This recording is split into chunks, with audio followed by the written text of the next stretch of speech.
Good morning दोस्तों। तो आज हमारा हिंदी साहित्य 1000 प्रश्न उत्तर का अंतिम क्लास है। कल हमारा पार्ट 9 समाप्त हो गया था और अब तक हमने 900 प्रश्न उत्तर कंप्लीट कर लिया है। आज 10वां क्लास है और आज हमारा हिंदी साहित्य 1000 प्रश्न उत्तर का जो क्लास है वो कंप्लीट हो जाएगा। तो अगर आपने अभी तक मेरे पहले के क्लासेस नहीं देखे हैं तो आप जाके देख सकते हैं। बहुत ही महत्वपूर्ण प्रश्न उत्तर हमने सभी कालों के डिस्कस किए हैं और विभिन्न प्रकार के प्रतियोगी परीक्षाएं जैसे TGT, PGT, NET, KVS, NVS और भी जो विभिन्न प्रकार के प्रतियोगी परीक्षाएं हैं उसमें ये पूछा जा सकता है। तो चलिए शुरू करते हैं। पहला सवाल, छायावादी कवि का रुद्र किसे कहा जाता है? तो छायावादी कवि का रुद्र किसे कहा जाता है? तो इसका सही उत्तर होगा आपका निराला। तो सूर्यकांत त्रिपाठी निराला को छायावादी कवि का रुद्र कहा जाता है और जयशंकर प्रसाद को ब्रह्मा कहा जाता है। तो प्रसाद को ब्रह्मा कहा जाता है। सुमित्रा नंदन पंत को विष्णु कहा जाता है और महादेवी वर्मा को शक्ति कहा जाता है। तो यहाँ से भी कई प्रश्न पूछे जा सकते हैं। तो छायावादी कवि का रुद्र कहा जाता है निराला को। तो आप इसको नोट कर सकते हैं, ये प्रश्न भी कई बार पूछा गया है। चलिए आगे बढ़ते हैं। लोकायतन किस प्रकार की रचना मानी जाती है? तो लोकायतन जो है किस प्रकार की रचना मानी जाती है? तो इसका सही उत्तर होगा आपका प्रबंध काव्य। तो ये जो है प्रबंध काव्य के अंतर्गत आती है लोकायतन। तो आप इसको नोट कर सकते हैं। चलिए आगे बढ़ते हैं। आचार्य नंद दुलारे वाजपेयी ने छायावाद का जनक किसे माना है? तो आचार्य नंद दुलारे वाजपेयी ने छायावाद का जनक किसे माना है? तो इसका सही उत्तर होगा आपका सुमित्रा नंदन पंत। तो सुमित्रा नंदन पंत को आचार्य नंद दुलारे ने छायावाद का जनक माना है, परंतु विभिन्न प्रकार के विद्वानों ने सर्वसम्मति के साथ जयशंकर प्रसाद को छायावाद का प्रवर्तक माना है। तो यहाँ से भी कई प्रश्न पूछा जा सकता है कि छायावाद का प्रवर्तक कौन है। तो अगर ऑप्शन में जयशंकर प्रसाद का नाम है तो आप उनको टिक कर सकते हैं। चलिए आगे बढ़ते हैं। छायावाद को चित्र भाषा शैली किसने कहा है? तो छायावाद को चित्र भाषा शैली ये नाम किसने दिया है? तो इसका सही उत्तर होगा आपका आचार्य रामचंद्र शुक्ल ने। तो आचार्य रामचंद्र शुक्ल ने छायावाद को चित्र भाषा शैली नाम दिया है। चलिए आगे बढ़ते हैं।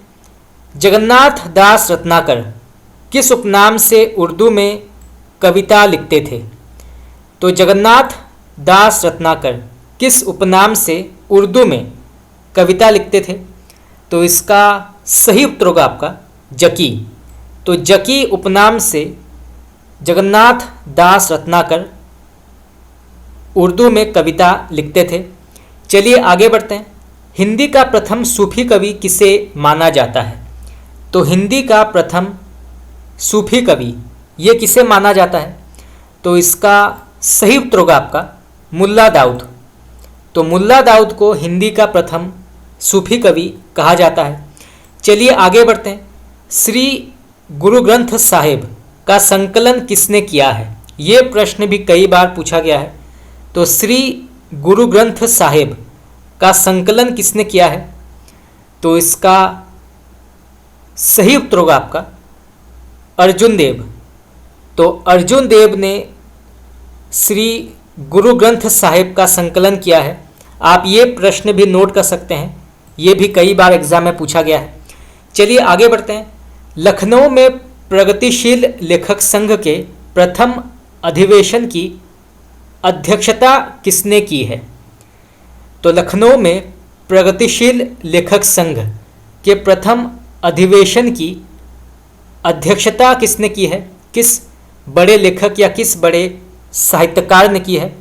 तो इसका सही उत्तर होगा आपका मुंशी प्रेमचंद ने। तो मुंशी प्रेमचंद ने इसका अध्यक्षता किया है। चलिए आगे बढ़ते हैं। अपभ्रंश को पुरानी हिंदी किसने कहा है? तो अपभ्रंश को पुरानी हिंदी ये नाम किसने दिया है? तो इसका सही उत्तर होगा आपका चंद्रधर शर्मा गुलेरी। तो चंद्रधर शर्मा गुलेरी ने अपभ्रंश को पुरानी हिंदी कहा है। चलिए आगे बढ़ते हैं। संविधान की 8वीं अनुसूची में कौन सी भाषा शामिल नहीं है? तो संविधान की 8वीं अनुसूची में कौन सी भाषा शामिल नहीं है? तो इसका सही उत्तर होगा आपका भोजपुरी। इससे पहले हमने पढ़ा था कि संविधान की 8वीं अनुसूची में कौन कौन सी भाषाएं शामिल हैं। तो वो आती हैं संथाली, मैथिली, डोगरी, ये सभी जो है ये 8वीं अनुसूची के अंतर्गत आती है। परंतु यहाँ पे प्रश्न पूछा गया है कि कौन सी भाषा जो है वो 8वीं अनुसूची के अंतर्गत नहीं आती है। तो अगर ऑप्शन में भोजपुरी दिया है तो आप इसको टिक कर सकते हैं। चलिए आगे बढ़ते हैं। रोला छंद के प्रत्येक चरण में कितनी मात्राएं होती हैं? ये प्रश्न भी कई बार पूछा गया है, तो आप इसको नोट कर सकते हैं।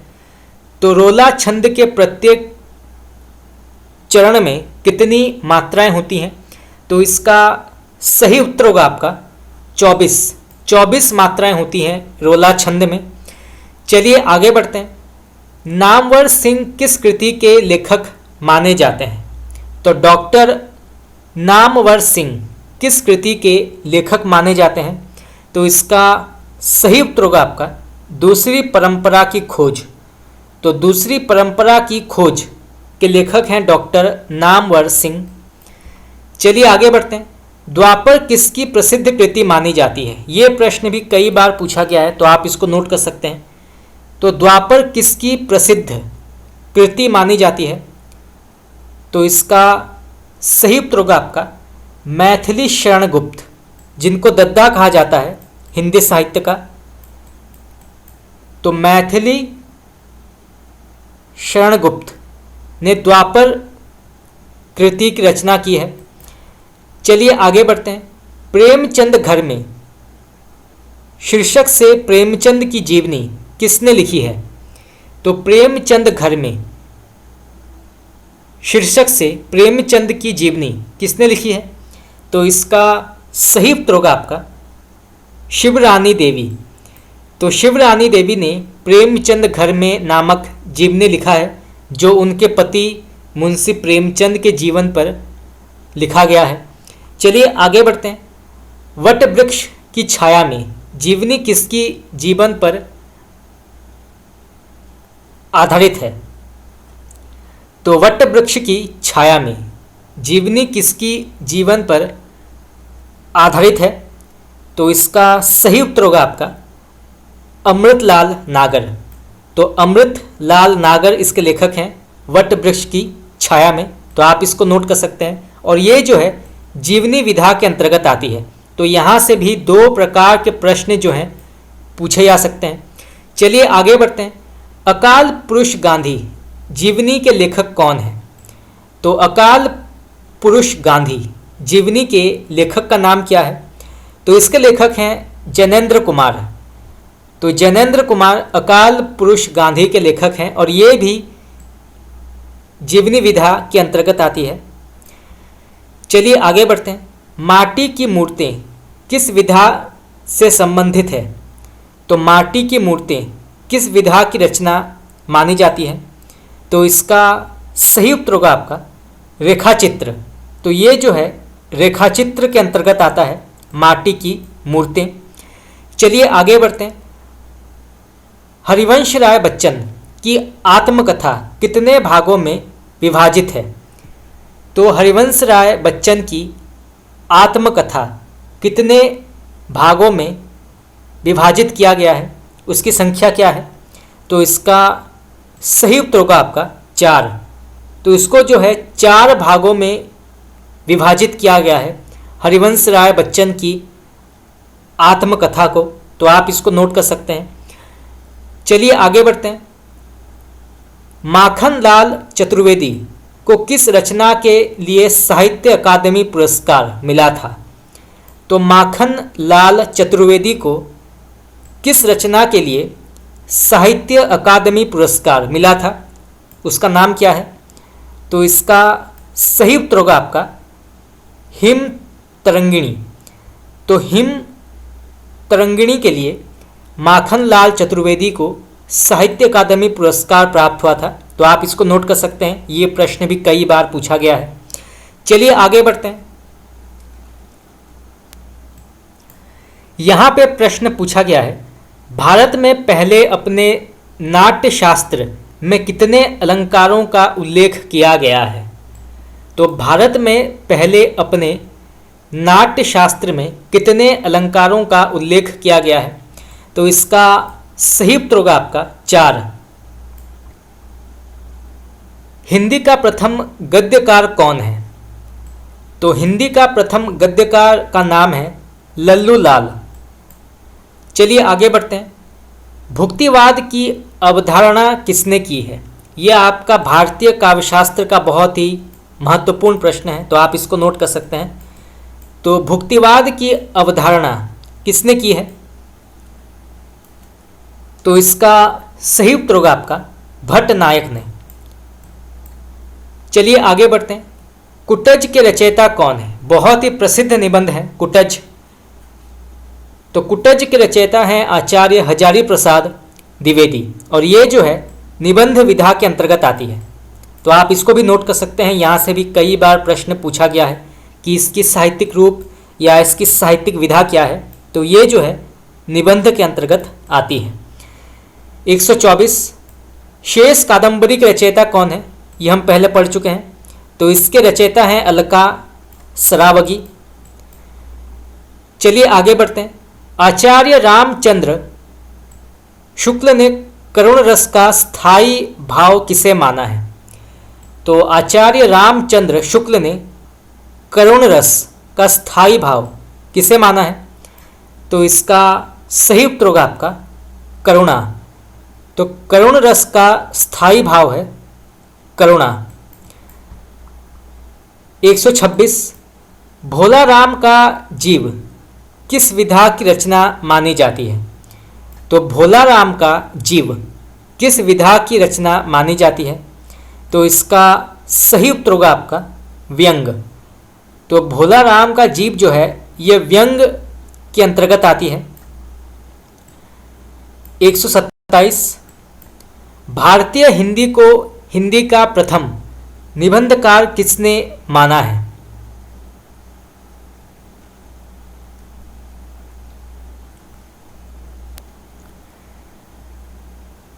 तो भारतीय हिंदी में हिंदी का प्रथम निबंधकार किसने माना है?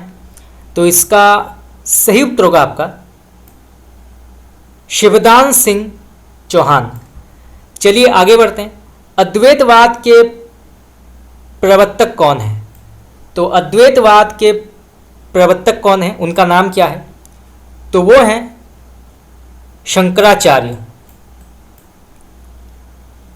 लक्ष्मीपुरा नामक रिपोर्टाज के लेखक कौन है? ये प्रश्न भी कई बार पूछा गया है। तो लक्ष्मीपुरा नामक रिपोर्टाज के लेखक कौन है? तो इसके लेखक हैं शिवदान सिंह चौहान। तो शिवदान सिंह चौहान इसके लेखक हैं लक्ष्मीपुरा, और ये जो है हिंदी साहित्य की पहली रिपोर्टाज मानी जाती है। तो यहाँ से भी कई बार प्रश्न जो है पूछा जाता है। चलिए आगे बढ़ते हैं। आदिकाल को अपभ्रंश काल किसने कहा है? तो आदिकाल को अपभ्रंश काल ये नाम किसने दिया है? तो इसका सही उत्तर होगा आपका धीरेन्द्र वर्मा। तो धीरेन्द्र वर्मा ने आदिकाल को अपभ्रंश काल नाम दिया है। 131 साहित्य जनता की वाणी उसके चरित्र का दर्पण है, ये कथन किसका है? तो फिर से पढ़ते हैं। साहित्य जनता की वाणी उसके चरित्र का दर्पण है, ये कथन किसका है? तो इसका सही उत्तर होगा आपका डॉक्टर रामविलास शर्मा। तो डॉक्टर रामविलास शर्मा की अत्यंत ही प्रसिद्ध ये कथन है, साहित्य जनता की वाणी उसके चरित्र का दर्पण है। तो आप इसको नोट कर सकते हैं, ये प्रश्न भी कई बार पूछा गया है एग्जाम में। चलिए आगे बढ़ते हैं। इतिहास के आंसू रचना के लेखक कौन है?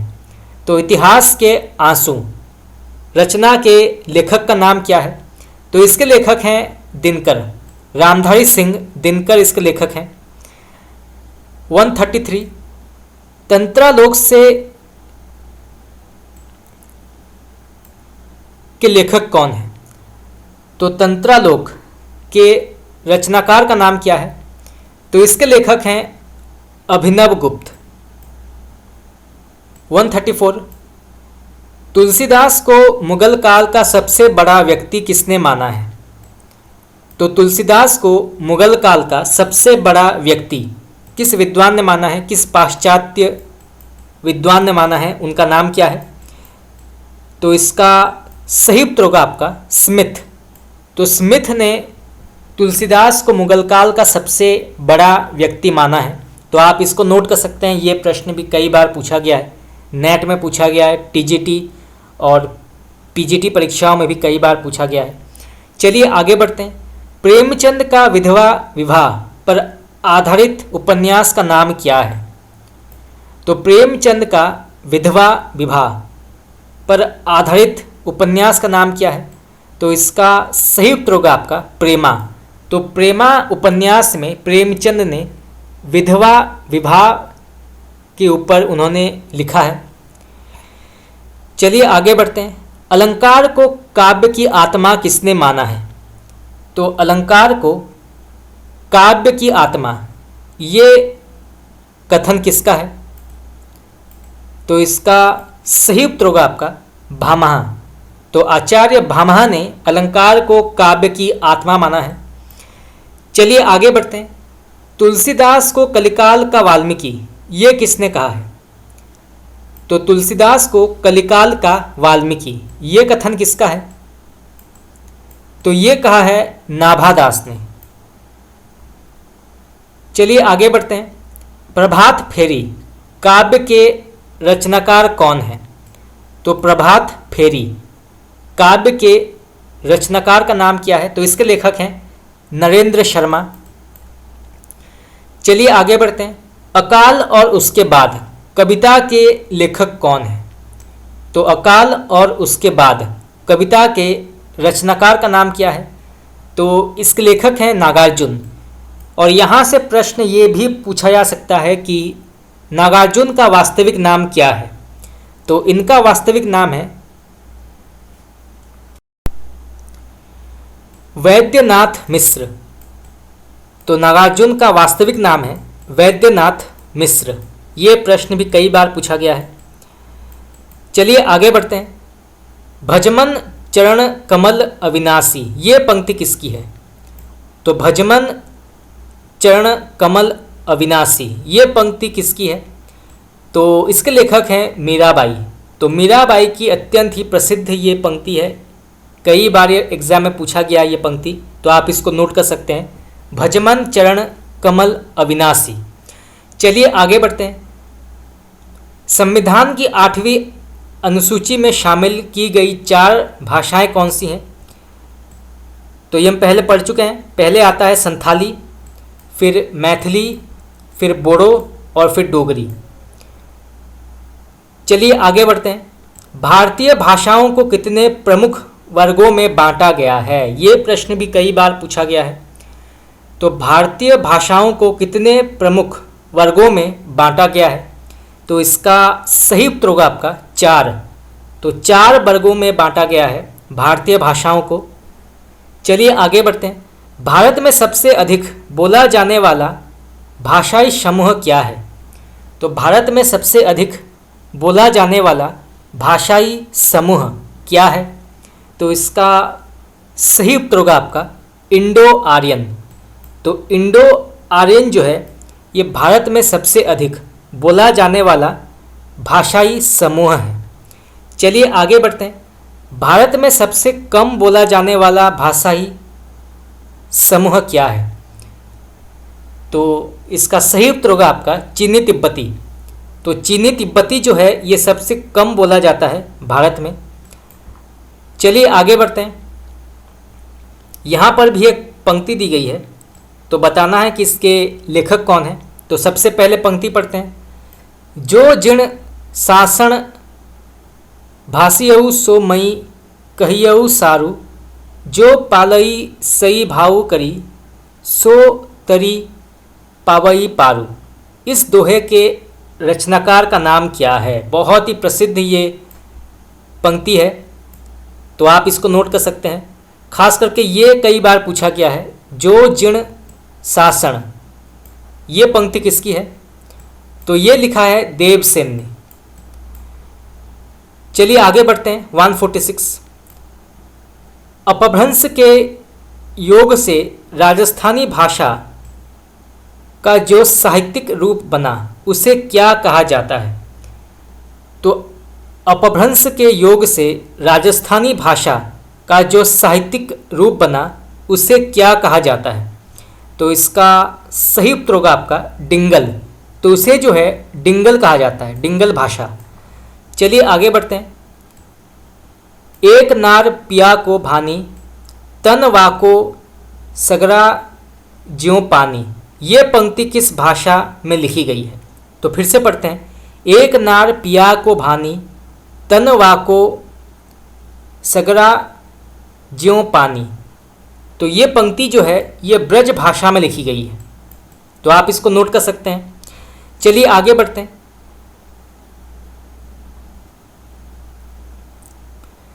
देवनागरी लिपि को राष्ट्रलिपि के रूप में कब स्वीकार किया गया था? ये भी कई बार प्रश्न एग्जाम में पूछा गया है, तो आप इसको नोट कर सकते हैं।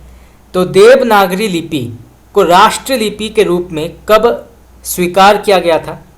तो इसका सही उत्तर होगा आपका 14 सितंबर 1949।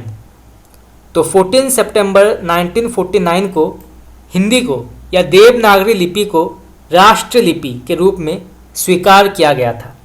चलिए आगे बढ़ते हैं। रानी केतकी की कहानी की भाषा को किस भाषा में लिखा गया है? तो रानी केतकी की कहानी जो है किस भाषा में लिखा गया है? तो इसका सही उत्तर होगा आपका खड़ी बोली। तो ये जो है खड़ी बोली में लिखा गया है, तो आप इसको नोट कर सकते हैं। चलिए आगे बढ़ते हैं।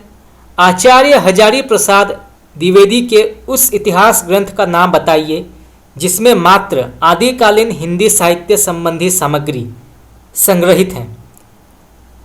तो आचार्य हजारी प्रसाद द्विवेदी के उस इतिहास ग्रंथ का नाम बताइए जिसमें मात्र आदिकालीन हिंदी साहित्य संबंधी सामग्री संग्रहित है। तो उसका नाम क्या है? आप इसको नोट कर सकते हैं, इस प्रश्न को पूछा जा सकता है एग्जाम में।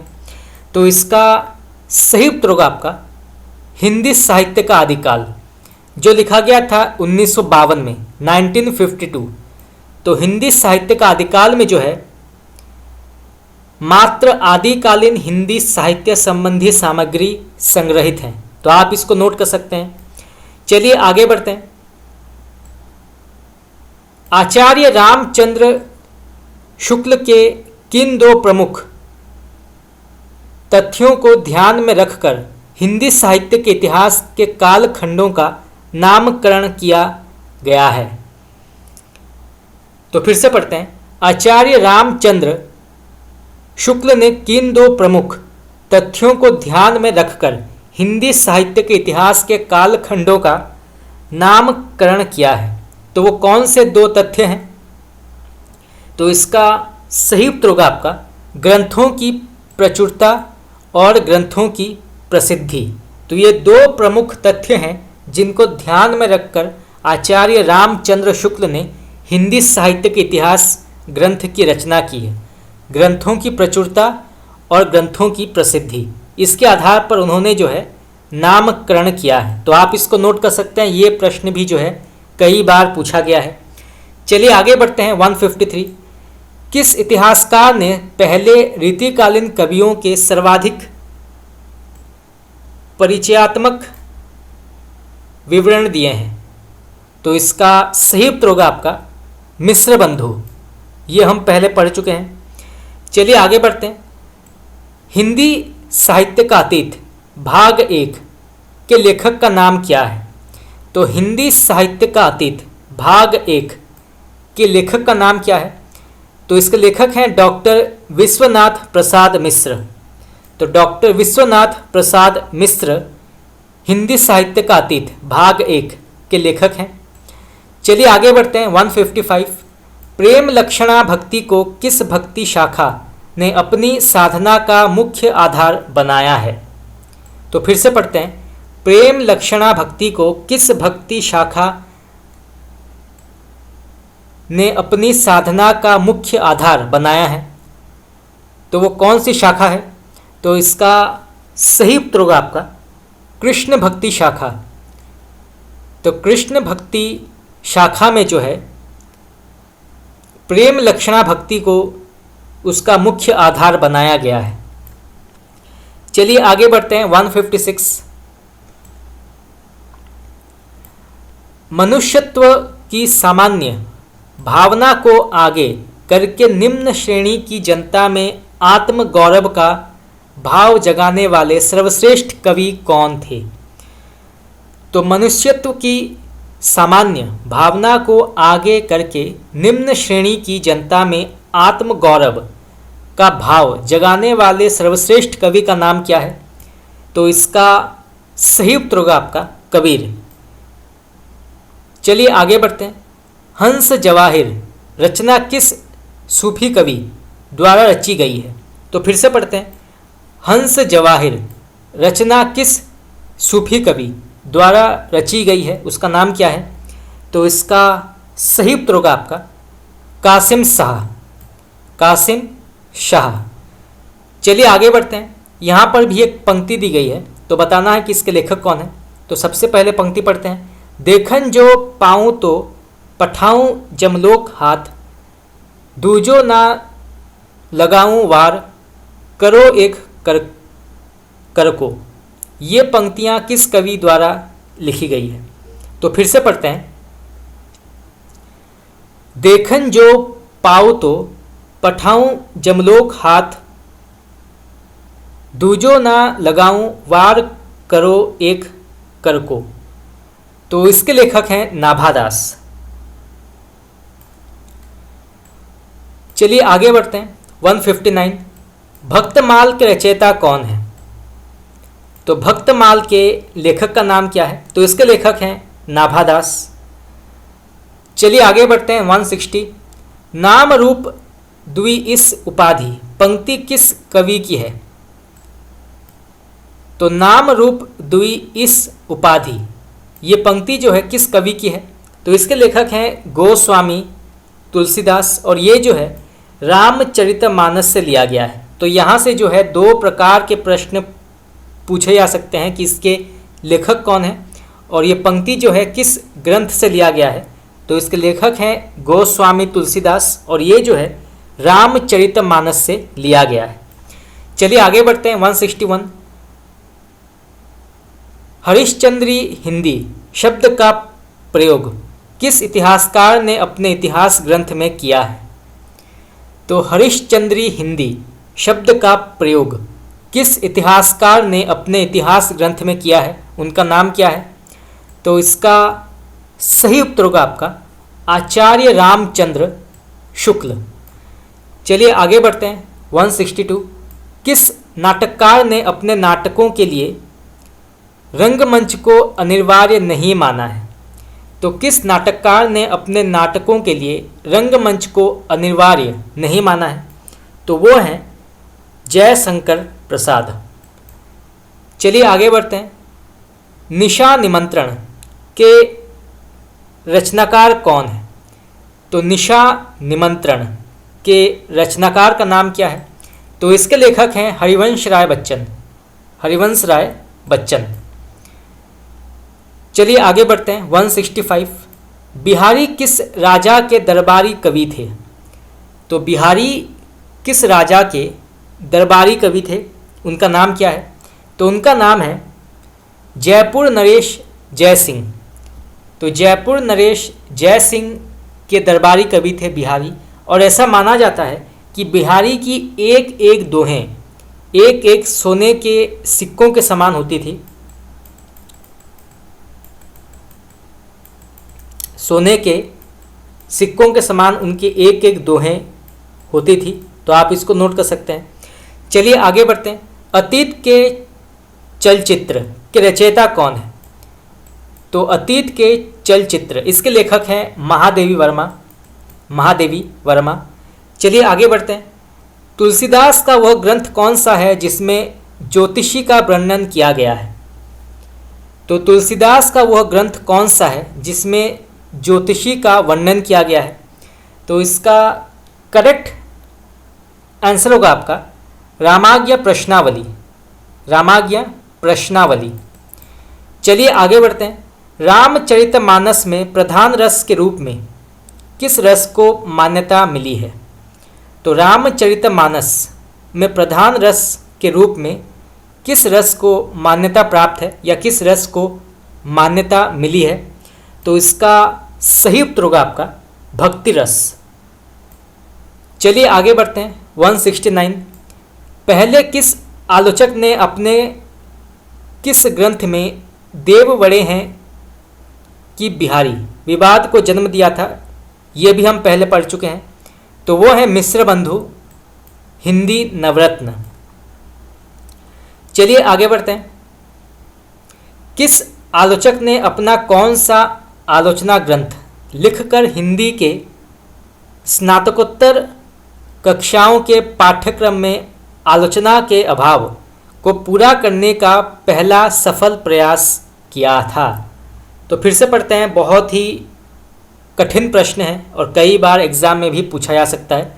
तो किस आलोचक ने अपने कौन सा आलोचना ग्रंथ लिखकर हिंदी के स्नातकोत्तर कक्षाओं के पाठ्यक्रम में आलोचना के अभाव को पूरा करने का पहला सफल प्रयास किया है? तो वो कौन है? तो इसका सही उत्तर होगा आपका श्याम सुंदर दास साहित्यालोचन। चलिए आगे बढ़ते हैं। 171 आचार्य रामचंद्र शुक्ल ने त्रिवेणी में किन 3 महाकवियों की समीक्षाएं प्रस्तुत की हैं? ये भी हम पहले पढ़ चुके हैं। तो वो हैं सूरदास, तुलसीदास और मलिक मोहम्मद जायसी। आचार्य रामचंद्र शुक्ल के अनुसार इन एक ऐसा कवि है जिसका वियोग वर्णन के लिए ही है, परिस्थिति के अनुरोध से नहीं। तो फिर से पढ़ते हैं। आचार्य रामचंद्र शुक्ल के अनुसार इनमें एक ऐसा कवि है जिसका वियोग वर्णन के लिए नहीं, परिस्थिति के अनुरोध से नहीं। वियोग वर्णन के लिए ही है, परिस्थिति के अनुरोध से नहीं। तो वो कौन है? तो इसका सही उत्तर होगा आपका कबीरदास। तो आप ये प्रश्न नोट कर सकते हैं, ये भी एग्जाम में पूछा जा सकता है। चलिए आगे बढ़ते हैं। यहाँ पर भी एक पंक्ति दी गई है, तो बताना है कि इसके लेखक कौन है। तो सबसे पहले पंक्ति पढ़ते हैं। गौरियों के रंग भिजिगो, साउरों के रंग भजिगो गोरी। तो इस पंक्ति के कवि कौन है? तो इसके कवि हैं पद्माकर। चलिए आगे बढ़ते हैं। 174 हिंदी साहित्य के इतिहास के पहले लेखक का नाम क्या है? तो हिंदी साहित्य के इतिहास के पहले लेखक का नाम क्या है? तो वो है गारसा द तासी, फ्रेंच विद्वान। तो फ्रेंच विद्वान गारसा द तासी हिंदी साहित्य के इतिहास के पहले लेखक माने जाते हैं। चलिए आगे बढ़ते हैं। पद्मावत किसकी रचना है? तो पद्मावत के लेखक कौन हैं? तो इसके लेखक हैं मलिक मोहम्मद जायसी। मलिक मोहम्मद जायसी इसके लेखक हैं। चलिए आगे बढ़ते हैं। बेताल पच्चीसी के लेखक कौन हैं? तो बेताल पच्चीसी के रचनाकार का नाम क्या है? तो इसके लेखक हैं सुरति मिश्र। सुरति मिश्र इसके लेखक हैं। चलिए आगे बढ़ते हैं। 177 यहाँ पर भी एक पंक्ति दी गई है, तो बताना है कि ये किस ग्रंथ के अंतर्गत आती है या काव्य के अंतर्गत आती है। लहरें व्योम चुमती उठती, चपलाएं संख्य असंख्य नचती। पंक्तियाँ जयशंकर प्रसाद के किस रचना का अंश माना जाता है? तो फिर से पढ़ते हैं। लहरें व्योम चुमती उठती, चपलाएं असंख्य नचती। तो ये पंक्ति जो है जयशंकर प्रसाद के किस रचना से लिया गया है?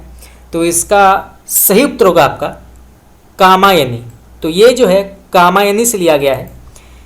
178 किस छायावादी कवि ने संवाद शैली का सर्वाधिक उपयोग किया है? तो ये किया है जयशंकर प्रसाद ने। चलिए आगे बढ़ते हैं। भारतेंदुकृत भारत दुर्दशा किस साहित्य रूप का हिस्सा है? तो भारतेंदुकृत भारत दुर्दशा किस साहित्य रूप का हिस्सा है? तो इसका सही उत्तर होगा आपका नाटक। तो ये जो है नाटक साहित्य के अंतर्गत आती है भारत दुर्दशा। चलिए आगे बढ़ते हैं। जो अपनी जान खपाते हैं उनका हक उन लोगों से ज़्यादा है जो केवल रुपया लगाते हैं। ये कथन गोदान के किस पात्र द्वारा कहा गया है? तो फिर से पढ़ते हैं। जो अपनी जान खपाते हैं उनका हक उन लोगों से ज़्यादा है जो केवल रुपया लगाते हैं। तो ये कथन जो है मुंशी प्रेमचंद के गोदान उपन्यास के किस पात्र ने कहा है? तो इसका सही उत्तर होगा आपका महतो। तो महतो नामक एक पात्र ने ये प्रसिद्ध कथन कहा है, तो आप इसको नोट कर सकते हैं। चलिए आगे बढ़ते हैं। पवित्रता की माप है मलिनता, सुख का आलोचक है दुख, पुण्य की कसौटी है पाप। तो ये कथन स्कंदगुप्त नाटक के किस पात्र का माना जाता है? तो फिर से पढ़ते हैं। पवित्रता की माप है मलिनता, सुख का आलोचक है दुख, पुण्य की कसौटी है पाप। तो ये कथन जो है स्कंदगुप्त के किस नाटक किस पात्र के अंतर्गत आती है? तो ये कहा है देवसेना ने। चलिए आगे बढ़ते हैं। दोहा कोश के रचयिता कौन है? तो दोहा कोश के रचयिता कौन है? तो इसके रचयिता हैं सरहपा। प्रेम सागर के रचनाकार का नाम क्या है? तो प्रेम सागर के लेखक का नाम क्या है? बहुत ही प्रसिद्ध रचना है, कई बार एग्जाम में पूछा गया है। तो इसके लेखक हैं लल्लू लाल। लल्लू लाल। चलिए आगे बढ़ते हैं। यह युग बच्चे के समान हंसता खेलता आया था, जिसमें बच्चों की सी निश्चलता, अक्खड़पन, सरलता और तन्मयता थी। ये कथन किस आलोचक का है? तो यहाँ पर जो है भारतेंदु काल के बारे में ये कथन कहा गया है कि यह युग बच्चे के समान हंसता खेलता आया था, जिसमें बच्चों की सी निश्चलता, अक्खड़पन, सरलता और तन्मयता थी। तो ये कथन जो है किस आलोचक ने कहा है? तो ये कहा है आचार्य रामचंद्र शुक्ल ने। आचार्य रामचंद्र शुक्ल के जो कथन हैं वो बहुत ही प्रसिद्ध हुए थे हिंदी साहित्य में, और कई बार एग्जाम में आचार्य शुक्ल के जो कथन है ये एग्जाम में पूछा जाता है, तो इसे जानना आवश्यक है। तो आप ये प्रश्न जो है नोट कर सकते हैं, ये प्रश्न एग्जाम में आ सकता है। चलिए आगे बढ़ते हैं। मनुष्य से बड़ा है उसका अपना विश्वास और उसका ही रचा हुआ विधान।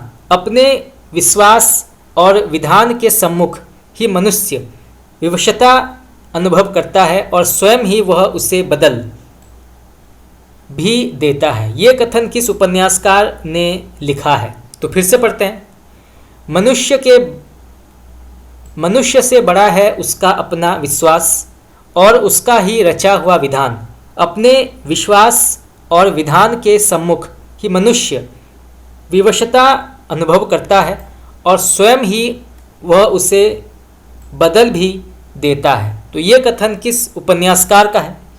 तो ये लिखा है आचार्य हजारी प्रसाद द्विवेदी ने। तो आप इसको नोट कर सकते हैं, ये प्रश्न भी कई बार पूछा गया है। चलिए आगे बढ़ते हैं।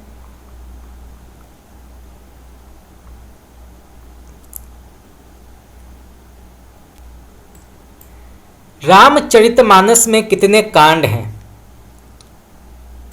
तो रामचरितमानस में कितने कांड हैं? तो इसका सही उत्तर होगा आपका 7। तो 7 कांड हैं रामचरितमानस में। चलिए आगे बढ़ते हैं। किस काल को स्वर्ण काल कहा जाता है? तो ये कहा जाता है भक्ति काल को। ये भी हम पहले पढ़ चुके हैं। गाथा या गाहा कहने से किस लोक प्रचलित काव्य भाषा का बोध होता है?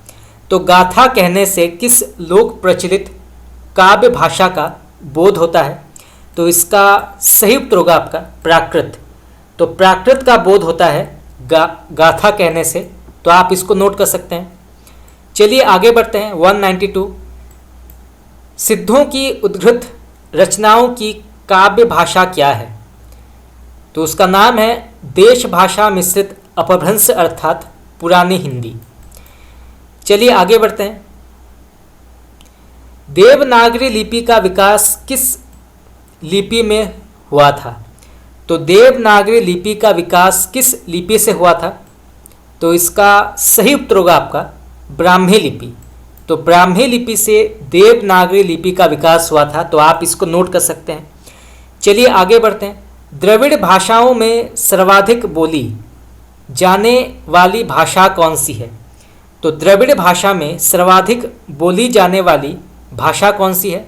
तो इसका सही उत्तर होगा आपका तेलुगु। तो तेलुगु जो है ये द्रविड़ भाषाओं में सर्वाधिक मात्रा में बोली जाती है। चलिए आगे बढ़ते हैं। किस भाषा को द्रविड़ परिवार की सभी भाषाओं की जननी कहा जाता है? तो किस भाषा को द्रविड़ परिवार की सभी भाषाओं की जननी कहा जाता है? तो इसका सही उत्तर होगा आपका तमिल। चलिए आगे बढ़ते हैं। किस भाषा को भारतीय आर्य भाषाओं की जननी, भारतीय आर्य संस्कृति का आधार और देव भाषा आदि नाम से जाना जाता है? तो वो कौन सी भाषा है जिसको भारतीय आर्य भाषाओं की जननी, भारतीय आर्य संस्कृति का आधार और देव भाषा आदि नाम से जाना जाता है? तो वो है संस्कृत। तो आप इसको नोट कर सकते हैं, ये प्रश्न भी कई बार पूछा गया है। चलिए आगे बढ़ते हैं। यहाँ पर भी एक पंक्ति दिया गया है, तो बताना है कि इसके लेखक कौन है। सीखी लीनो मीन मृग खजन कमल ने। तो ये पंक्ति किसकी है? सीखी लिनो मीन मृग खजन कमल ने। तो ये पंक्ति है ठाकुर की। चलिए आगे बढ़ते हैं। बिहारी रीतिकाल की किस परंपरा के कवि माने जाते हैं? ये प्रश्न भी कई बार पूछा गया है और बहुत ही महत्वपूर्ण प्रश्न है। तो आप इसको नोट कर सकते हैं। तो बिहारी रीतिकाल के किस परंपरा के कवि हैं? तो ये जो हैं रीतिकाल के रीतिसिद्ध धारा के कवि माने जाते हैं बिहारी। चलिए आगे बढ़ते हैं। आचार्य रामचंद्र शुक्लकृत हिंदी साहित्य का इतिहास की अधिकांश सामग्री पुस्तकाकार प्रकाशन के पूर्व हिंदी शब्द सागर की भूमिका में छपी थी। इस भूमिका में उसका शीर्षक क्या था? तो फिर से पढ़ते हैं। आचार्य रामचंद्र शुक्लकृत हिंदी साहित्य का इतिहास की अधिकांश सामग्री पुस्तकाकार प्रकाशन के पूर्व हिंदी शब्द सागर की भूमिका में छपी थी। इस भूमिका में उसका शीर्षक क्या था?